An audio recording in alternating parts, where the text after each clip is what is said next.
On the phone, Courtney was as triumphant as ever, seemingly finding great joy in tormenting me and making me miserable. I could easily imagine the spiteful smile on her face.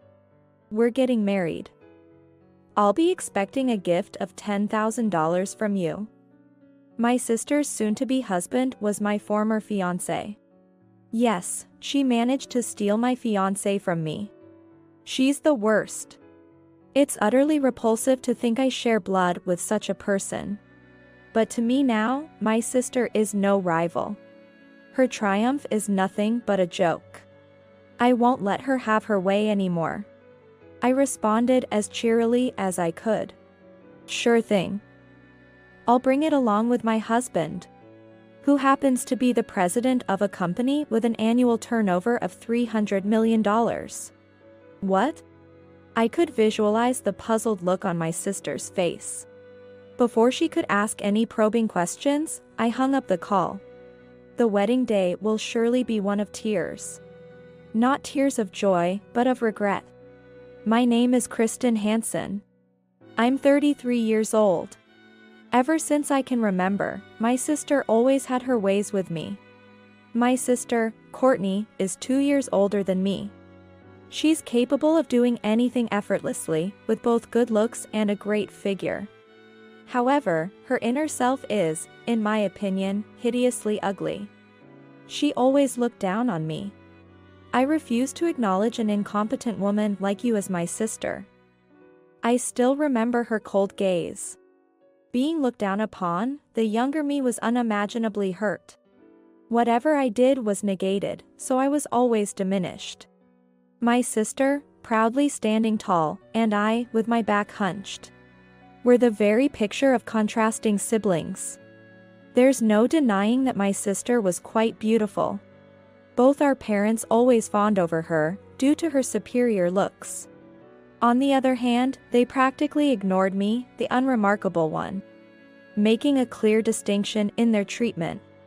Looking back, it feels like we were truly the embodiment of light and shadow. My sister was popular at school, excelling in both academics and athletics, with good looks to boot. She was the cheerful and bright center of attention. A high ranker in the social hierarchy with significant influence within the school. One might think that being her sister would have its perks, but reality was far from it. My sister detested my clumsy self, bringing me harm rather than any benefits. "Don't you dare talk to me at school. I absolutely hate you." Her own words in front of everyone were unbearable. To them, I was like an easy target. There was no smile on my face during my school days. I can say that much for sure. Whenever she interacted with me, my sister's attitude was always the worst. And her language was filthy. Only I knew of my sister's ugly true nature. I don't think even our parents were fully aware. Once, during our middle school years, I stood up to my sister for the first time. I couldn't just take it anymore, I felt I had to fight back. "Stop taking your stress out on me all the time." "What? You did not just say that to me." As a result, I ended up being even more miserable than before. My belongings were used and thrown away without my consent starting from that time. Whether it was school supplies or anything else. My sister handled my things carelessly without any regard. "Please stop. Please, don't mess with my textbooks and stationery. It's your fault for being so cheeky. Reflect on your actions. Say you're sorry." I believe that our parents must have known the content of our fights. They had to be aware that Courtney was unilaterally wielding power and tormenting me, who was in a weaker position. Yet, they neglected it. It seemed it didn't matter to them what happened to me, as long as Courtney's mood was improved. The rest of our relatives were no different. No one reprimanded Courtney. No one came to my aid. Even now, I despise our parents and relatives. I consider them as culpable as Courtney. In front of our family, Courtney played the good girl, showing her demonic true nature only to me. Our parents, subtly aware of Courtney's two-faced nature, deliberately ignored it. Seeing there was clearly an issue but choosing to stand by as mere spectators because it was a matter for those involved, our relatives. In such a deplorable environment, it was inevitable for me as an unknowing child to develop mistrust towards people. I became isolated, shrunk into myself, and grew more introverted and silent as I matured. I began to vaguely dream of cutting ties with Courtney, our parents, and our relatives as soon as possible, to live an entirely new life. Imagining myself freed from all entanglements and living freely helped protect my fragile mind. The incident that decisively set me against Courtney happened when she was a freshman in college and I was a sophomore in high school. At that time, I was at the pinnacle of happiness because I had gotten a boyfriend for the first time. I remember being surprised that someone as negative as me could have a boyfriend. His name was Sean Anderson. We were in the same grade, both members of the library committee, and as introverted as each other. I suppose our wavelengths just matched. Having met by chance, our relationship deepened quickly. Some teased us as the gloomy couple, but we ignored them. Let them say whatever they want. No one could interfere with us. We felt strongly about this. Intoxicated by the fullness of experiencing this for the first time, I think I became oblivious to my surroundings. And then, I made a mistake. Caught up in the moment, I revealed his existence to my parents. I've been dating a boy recently. A guy of the same age, named Sean. Having been constantly compared to Courtney and ridiculed as dull by my parents, I wanted to prove that I could get a boyfriend too. There's no doubt that there was a show-off attitude overflowing in me at that time. Maybe that was my mistake. A few days into the summer break, the daily communications from Sean suddenly stopped. What happened? Did something happen? I asked via email, but there was no reply. Normally, one would check with mutual friends in such a situation, but sadly, we didn't have any.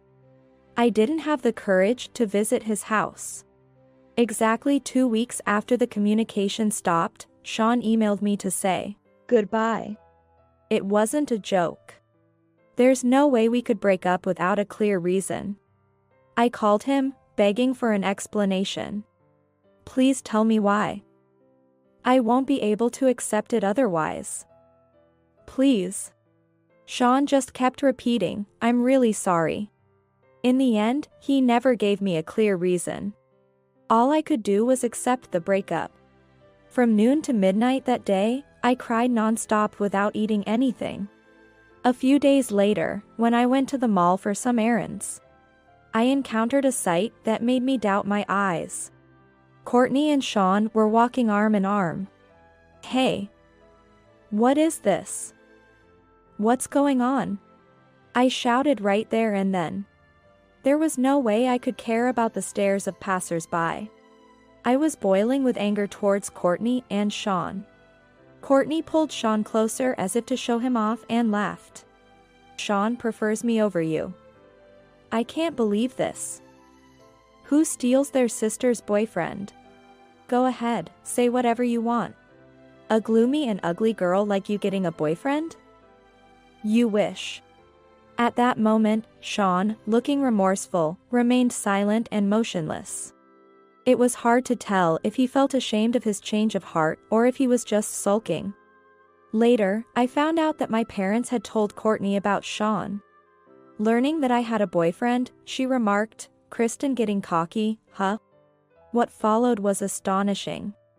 Courtney used her summer break from college to approach Sean repeatedly. Apparently, Sean easily fell for my experienced sister. Well, this is it. You're better off alone. I felt my head about to explode with the anger welling up inside me. What made me even angrier was what happened next. The day after we encountered each other at the shopping center, Courtney dumped Sean. It seemed she had gotten her satisfaction from tormenting me and considered him no longer of use. Sean called me, wanting to apologize in person and hoping to start over. There was no way we could. I rejected him and made our breakup official. I couldn't stop crying. There isn't much to say about my college years or the first 5 years of working. I excluded my sister from my life as much as possible and lived without dwelling on the past. Since I still found my parents and relatives unbearable, I never went back for the holidays, not even for Thanksgiving or Christmas. The only time I willingly went back home was for a social gathering. It was then I resolved never to set foot in my hometown again. At that time, Courtney was enjoying her last year of college. She came back home at the same time as me and got drunk, rambling on. My current boyfriend is the worst. Can you believe he's cheating on me while he's with me? The world is vast, and there are always better options out there. It seemed there were many women at the university prettier than Courtney. She vented her frustration about not always being at the top until she was satisfied. I met my second boyfriend when I had settled into my job and started having some spare time. He was introduced to me by a friend. His name was Aaron Walters. He was an elite banker. Both my parents are bankers, so I guess you could say I'm thoroughbred. He said he preferred serious-looking women like me, always making me feel happy. Due to the bitter memories from high school, I didn't tell anyone about my boyfriend. After dating for a year, Aaron proposed to me, and we got engaged. I thought I could finally be happy. I decided not to tell my parents or sister about the engagement.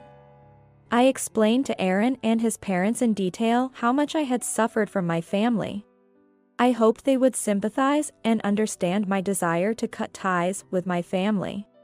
That's what I thought, but a few weeks after our engagement, the unbelievable happened again. Courtney stole Aaron from me. It was a repeat of the high school nightmare. Just when I thought Aaron had suddenly become unreachable, he called me to break up. Kristen, I'm sorry. I've fallen for someone else. You're joking. Wait, it's not my sister, is it? Huh? How did you know? I was completely lost. I had kept his existence a secret from everyone. I hadn't told a soul, nor did I plan to. Yet, somehow, Courtney found out. How? Why? That's when I started thinking about revenge and began thoroughly investigating my sister. Especially how she kept getting my information. Life is strange, they say. It's during this proactive phase that I had a special encounter.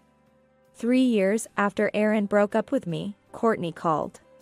She was getting married to Aaron. We're getting married.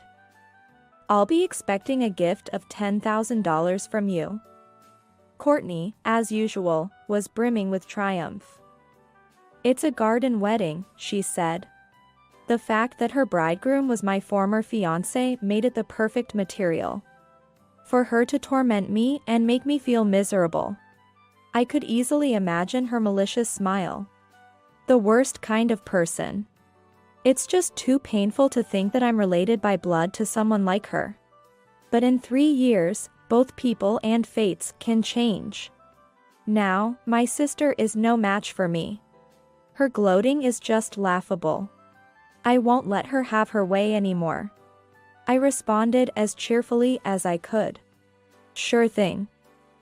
I'll bring it along with my husband, who happens to be the president of a company with an annual turnover of $300 million. What? I could picture the puzzled look on my sister's face. Before she could ask any probing questions, I hung up the call. The wedding day would surely be a tearful one. Tears of regret, not of joy. On the day of my sister's wedding, I announced that I was already married. Not only was my sister surprised, but so were my parents and other relatives. Why didn't you tell your family about something so important? Because I didn't want to. You weren't the kind of family I wanted to inform. That's the only reason. Everyone was dumbfounded by my firm response. Served them right. I then called over my husband, who was waiting at the edge of the garden. Striding over was a tall, assertive man with the air of a businessman about him. My husband, James Owen. He had turned a nearly bankrupt factory into a global corporation and expanded his business into many fields, with the group's annual turnover now reaching $300 million. James' demeanor was that of a successful man, brimming with confidence. And my relatives were all overwhelmed by his presence. Pleased to meet you. I'm James Owen. I apologize for not coming to see you sooner. Congratulations on your wedding, Courtney. What do you mean, congratulations? How dare you marry someone's sister like it's nothing? Shouldn't you have come and asked for her hand in marriage properly? Of course, that was my intention. But Kristen stopped me. After hearing why, I understood. Courtney, you are truly the worst. What? What do you mean by worst? Not only have you harassed your sister Kristen since you were kids, but you also stole her boyfriends during high school and as adults, even going as far as to marry one of them. If that's not the worst, I don't know what is. My sister was at a loss for words under James' scornful gaze, unable to refute since everything he said was true. The wedding guests started to murmur as they looked our way. The revelation of the bride's dark side at the reception made everyone listen intently.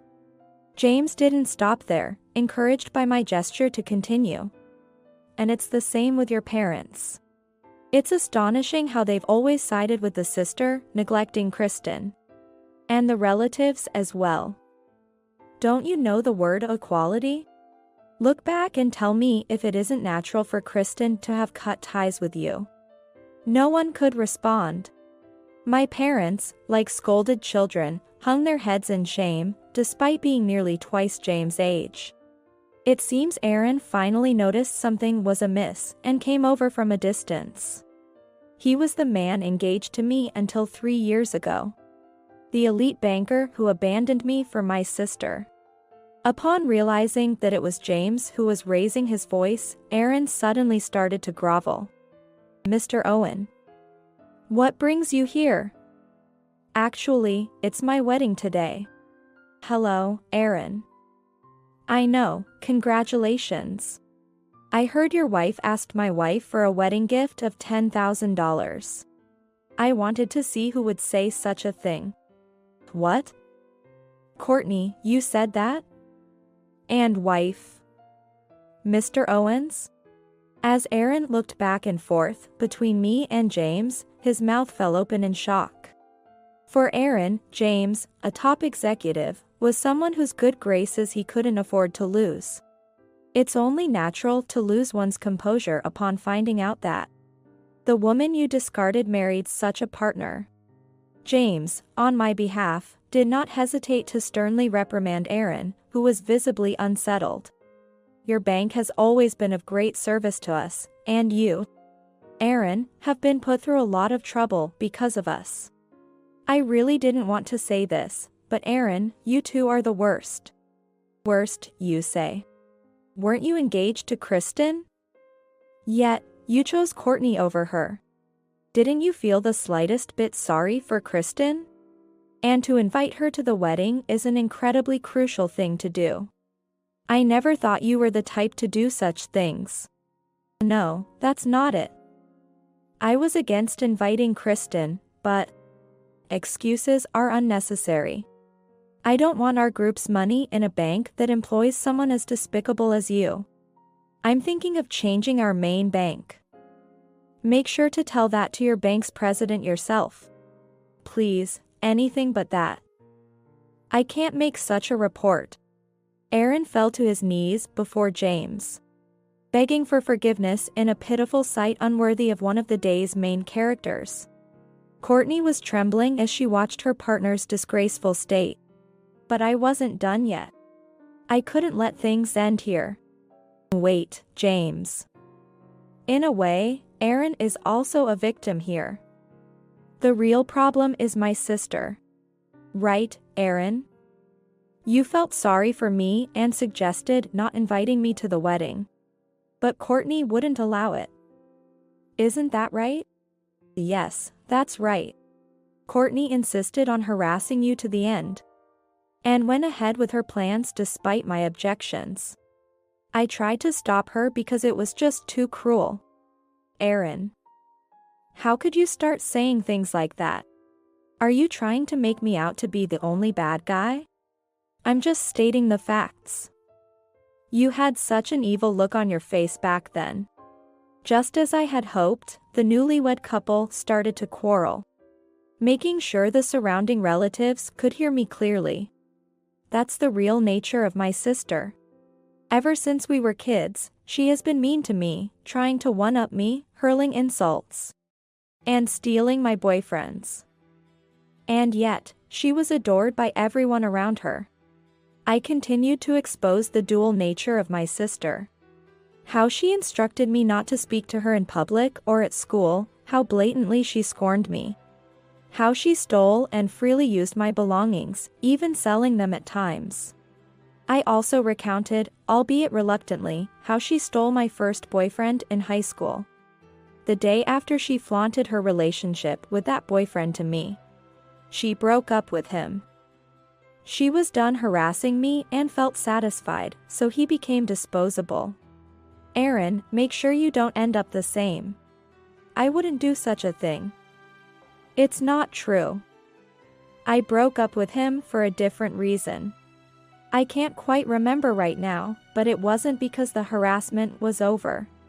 My sister desperately tried to defend herself, but no one believed her. The atmosphere spoke volumes. The looks on their faces were telling. Everyone was appalled.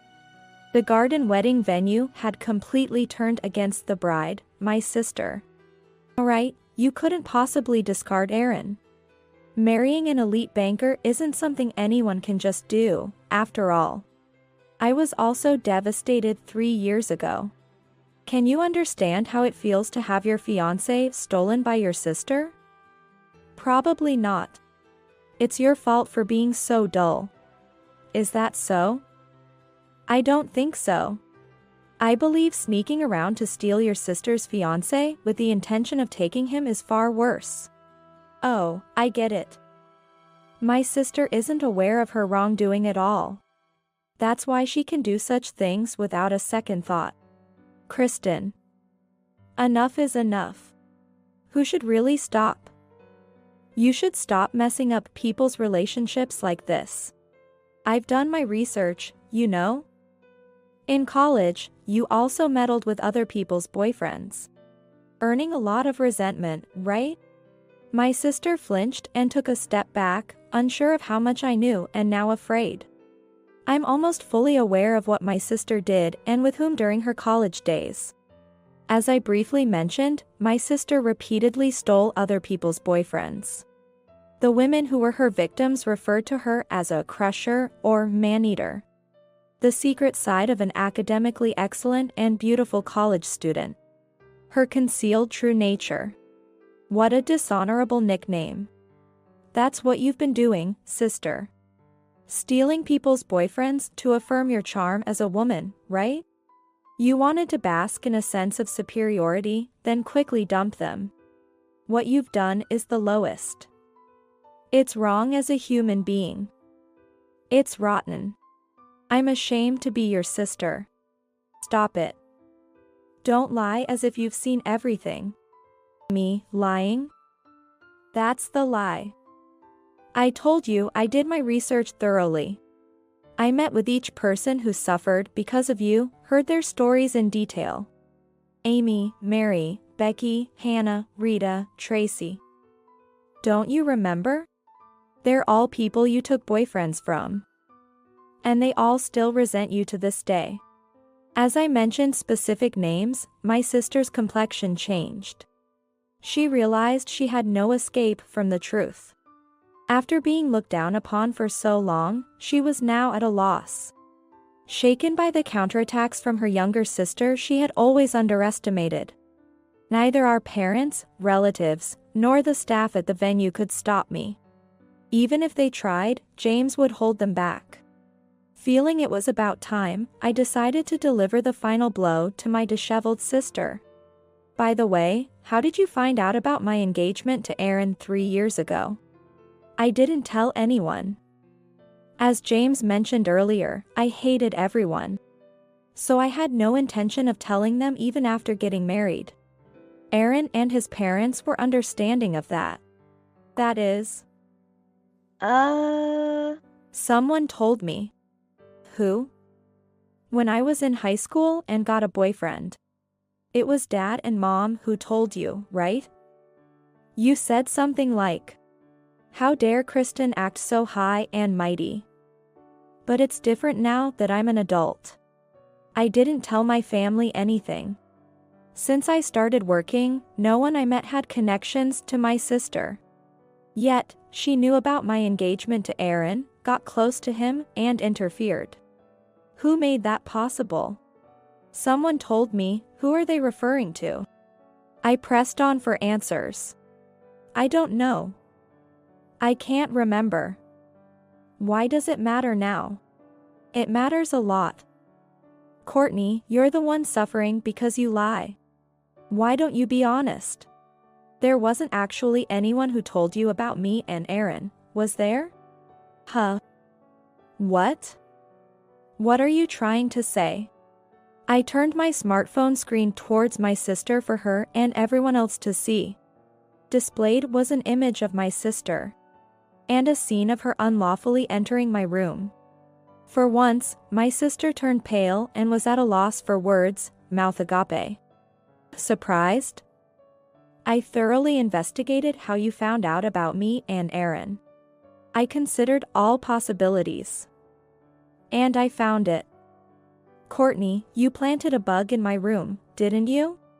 That's why you were always so well informed. Bugging? No way. Courtney, you bugged your own sister? My sister's breathing became erratic, and she started shaking her head. Not wanting to admit anything.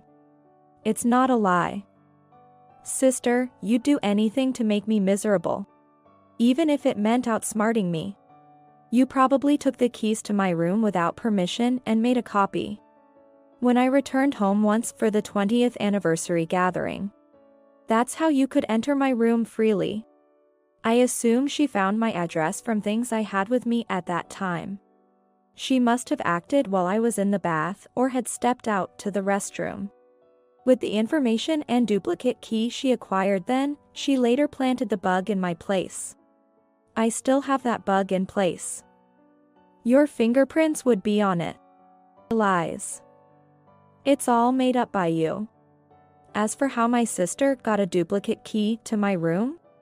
Well, there's no other way to explain it. In reality, my sister has been entering my home, hasn't she? You came to replace the bug this time, right? Didn't you notice the camera? Under current law, bugging itself may not be criminally charged.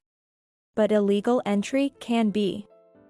Courtney, are you prepared for the consequences? I'm her sister. What's wrong with a sister entering her sibling's room? Who said, I can't acknowledge an incompetent woman like you as my sister? Whether we're sisters or not, using a key obtained illegally to enter someone's room is a crime. I'll be formally pressing charges with the help of a lawyer friend of James. I will take this to court or whatever necessary to make my sister admit her guilt. And force her to reflect and apologize. That's my revenge. Meaning, this journey is still midway. The venue fell silent under the clear blue sky. My sister sat down and started crying. Instead of comforting her, Aaron just hung his head and muttered an apology. Can we pretend this marriage never happened?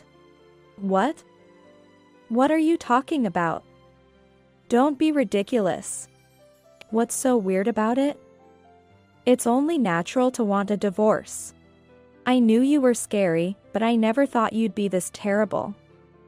I want a divorce. No. I will never get a divorce. Mr. Owen, Kristen, I'm truly sorry for causing you distress. I will end my relationship with this woman, so please continue to support us as before. No way.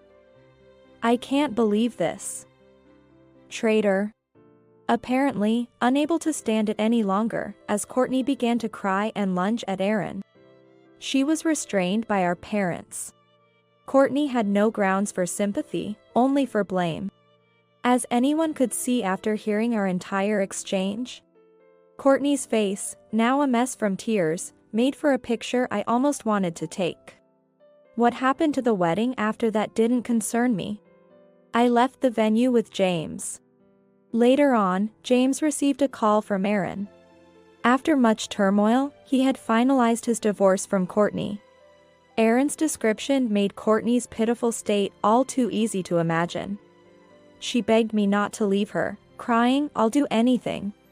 It was quite a scene, with her crying and begging. Aaron was desperately trying to get back into James's and my good graces. He had said quite awful things to Courtney to force her into agreeing to the divorce. It was entirely Courtney's own doing, frankly deserved. Following that, I sued Courtney for trespassing and demanded compensation for the emotional distress. Courtney, who had been working at a trading company, became a pariah there too after the bugging and divorce became known. Unable to stay at the company, she resigned citing personal reasons. She moved back home and has been leading a self-destructive life, according to our parents. Prompted by other relatives, perhaps, my parents apologized to me for their past behavior. They regretted favoring Courtney over me and neglecting me. Just like Aaron. My parents also tried to entertain us with stories of Courtney's current miserable state. Despite being unemployed, Courtney continues to spend wastefully. Unable to adjust to a lower standard of living, leading to her rapidly diminishing savings and resorting to begging our parents for money. Her appearance has also taken a hit. Attempts to soothe her frustration with binge eating backfired. And she has gained a significant amount of weight in just under a year, losing all her former beauty.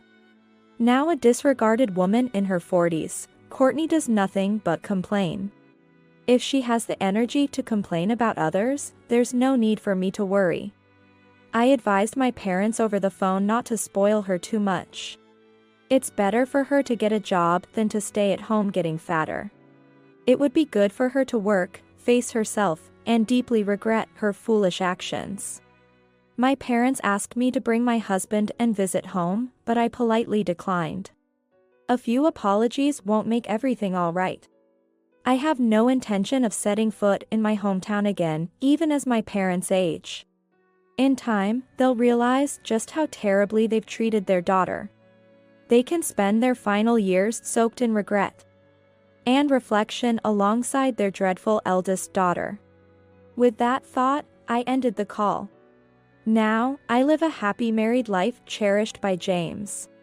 Driven by hatred 3 years ago, I hired a private investigation firm to monitor my sister's actions. By chance, James, who was a consultant for the company, was present. And he deeply sympathized with me.